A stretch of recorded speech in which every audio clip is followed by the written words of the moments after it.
Hello, good morning everyone.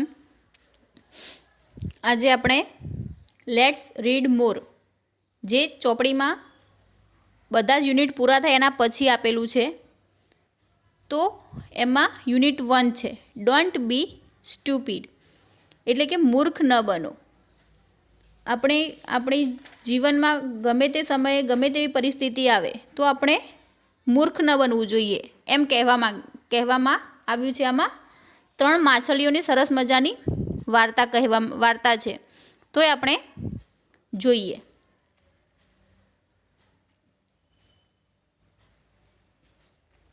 There was a lake in a forest where lived 3 big fishes. જંગલમાં એક સરોવર હતું જેમાં 3 મોટી માછલીઓ રહેતી હતી. They were called clever, lazy and stupid.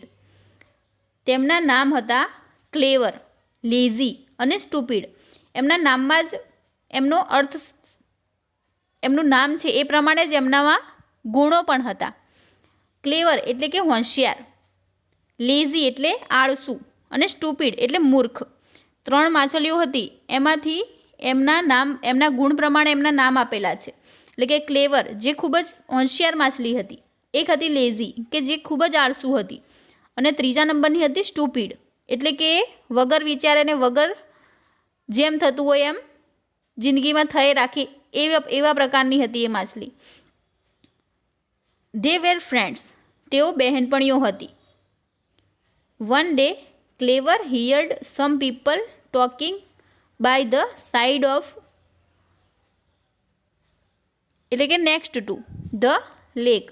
એટલે કે એક દિવસ ક્લેવરે, જે હોશિયાર માછલી હતી, તેણે કેટલાક લોકોને સરોવરની બાજુમાં વાતો કરતા સાંભળ્યા. અહીંયા બાય ધ સાઈડ ઓફ એટલે કે ની બાજુમાં, એને બીજા શબ્દમાં નેક્સ્ટ ટુ પણ કહેવામાં આવે છે.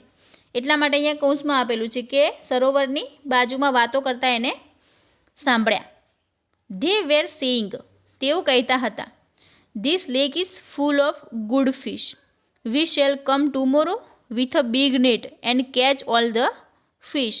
તેઓ એમ વાતો કરતા હતા કે આ સરોવરમાં સારા માછલાઓ હોય છે, એટલે કે સારી જાતની માછલીઓથી ભરેલું છે. તો આપણે કાલે મોટી જાળ લઈને આવીશું અને બધી માછલીઓને પકડી લઈશું. Clever said to himself. Clever સ્વગત, હિમસેલ્ફ એટલે મનમાં કહેવું, એને મનમાં એ બોલ્યો કે I must tell my friends what I have heard. એ કહે છે કે મેં જે કંઈ સાંભળ્યું છે તે મારે મારી બહેનપણીઓને કહેવું જોઈએ. અવર lives are in danger. In danger એટલે કે મુસીબતમાં. એનો મિનિંગ આપ્યો છે કે in fear of being killed, એટલે કે જીવનું જોખમ હોવું. એટલે કે મેં જે સાંભળ્યું છે એ મારે કહેવું પડશે મારી બહેનપણીઓને કે આપણું જીવન જોખમમાં છે, આપણે અહીંથી દૂર ચાલ્યા જવું જોઈએ.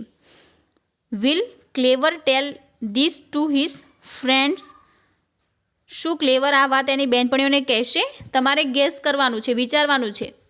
યસ, ઓબ્વિયસલી કહેશે જ ને, કેમ કે આપણે પણ કોઈ બાબત હોય તો આપણે આપણા મિત્રોને કહીએ છીએ ને, તો ક્લેવર પણ એના મિત્રોને કહેશે જ.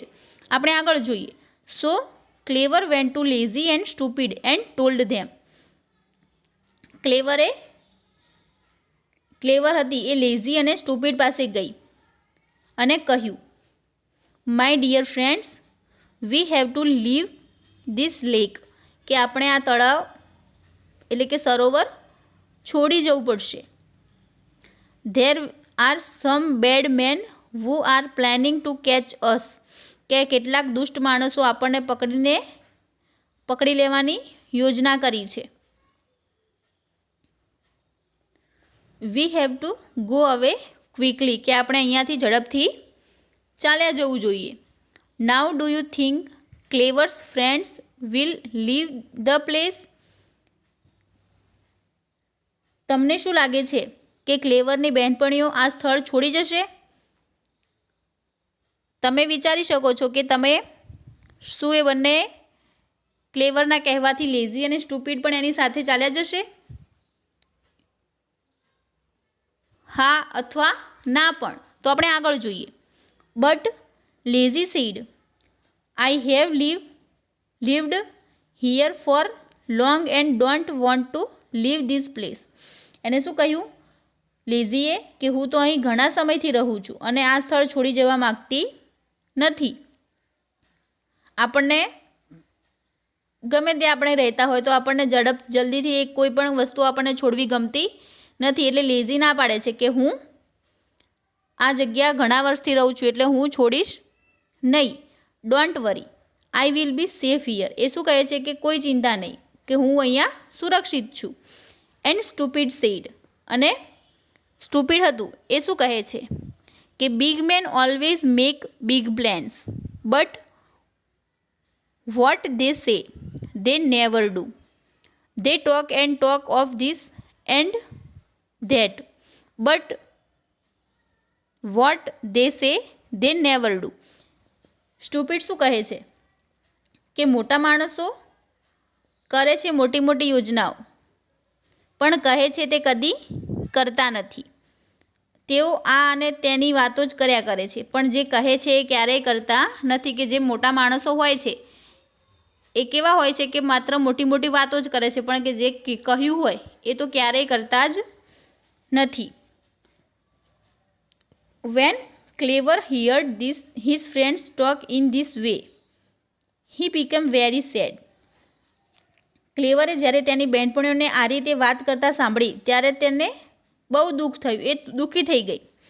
He said, my dear friends, I don't want our friendship to come and an end. So let us all leave this lake as soon as possible. એ શું કહે છે કે માય ડિયર ફ્રેન્ડ્સ, મારા વહાલા મિત્રો અથવા કે મારી વહાલી બહેનપણીઓ, સખીઓ, કે તો I don't want our friendship to come to an end, કે આપણી મૈત્રીનો, આપણા ફ્રેન્ડશિપનો અંત આવે એવું હું નથી ઈચ્છતી. So let us all leave this lake as soon as possible, કે તેથી આપણે બધા બને તેટલી વહેલી તકે અહીંયાથી આ સરોવર છોડીને ચાલ્યા જવું જોઈએ. We can swim to the sea. એ શું કહે છે કે આપણે બધા તરીને દરિયામાં જઈ શકીએ છીએ. માછલીઓ તો બીજી જગ્યાએ તો જઈ ના શકે, એટલે કે પાણીમાં ને પાણીમાં આપણે દરિયા સુધી પહોંચી જઈશું. We shall be safe there, કે આપણે બધા ત્યાં સુરક્ષિત રીતે રહીશું.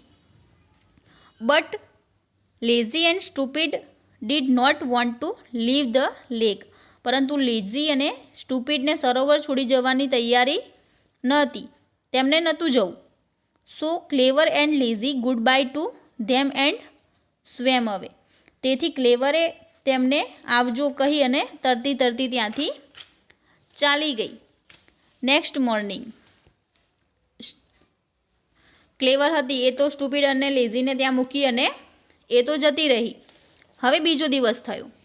Next morning the man came with big nets and caught all fish. જે બીજી સવારે માણસો બધા આવ્યા મોટી જાળ લઈને અને બધી મછલીઓને પકડી લીધી. વેન લેઝી વોઝ કોટ હી લે very steel without movement.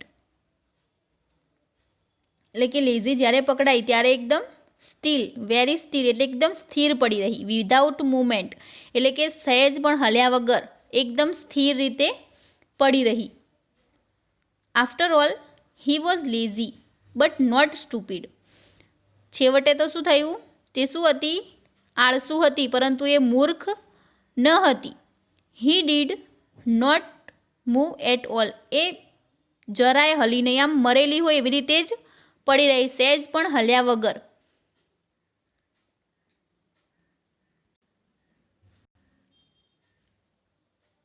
Lazy એકદમ એ આળસુ હતી પરંતુ મૂર્ખ નથી, તેથી તે જરાય હલ્યા વગર ત્યાં પડી રહી. When the man saw him they thought him to be dead. કે જ્યારે એક માણસે એને જોઈ ત્યારે એને એવું વિચાર્યું કે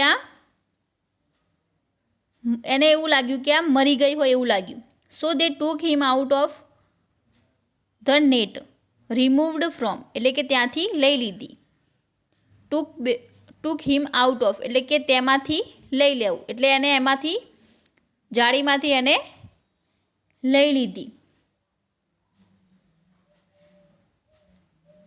એન્ડ થ્રુ અવે ઓન ધ સેન્ડ અને એને કાઢીને જે જાળીમાંથી કાઢી અને એને રેતીમાં ફેંકી દીધી. When nobody was looking at him lazy slipped back into the water and was safe not in danger. Safe એટલે કે નોટ ઇન ડેન્જર, જોખમમાં ન હોય એવું, એટલે એને સેફ કહેવાય છે, સુરક્ષિત, કે કોઈ જોવે નહીં એવી રીતે એને શું કર્યું, સ્લીપ્ડ બેક એટલે કે લપસી અને સરકી અને વેન્ટ એટલે કે અંદર જતી રહી, ઇન્ટુ ધ વોટર કે પાણીમાં જતી રહી અને પછી હવે તો એ સુરક્ષિત રહી. What would happen to stupid કે સ્ટુપિડનું શું થશે. When stupid was caught he went on try to get out of means to move from the net કે જ્યારે સ્ટુપિડ પકડાઈ ગઈ ત્યારે તેને ઝાડમાંથી છૂટવાનો ઘણો બધો પ્રયત્ન કરી રહી હતી. The man laughed and said માણસો હસી પડ્યા અને કહ્યું, we will get a lot of money when we sell this one.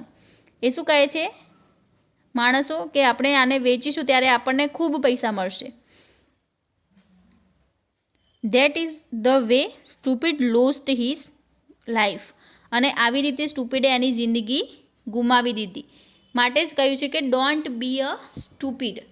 આપણે મૂર્ખ બનવું ન જોઈએ. આપણને વડીલો આપણા મોટા ભાઈ બહેનો હોય તો આપણને કંઈક લડે ઝઘડે પણ ખરી, આપણને બોલે પણ ખરી, તો એ આપણા સારા માટે જ હોય છે, આપણું કોઈ ખરાબ નથી ઈચ્છતું. જો સ્ટુપિડે ક્લેવરની વાત માની લીધી હોત તો એની જિંદગી પણ બચી જાત, પરંતુ એને કોઈનું કહ્યું માન્યું નહીં. માટે આપણે કોઈ કહે તો આપણે એનું માનવું જોઈએ. તો એક્સરસાઇઝમાં તમારે નોટની અંદર લખવી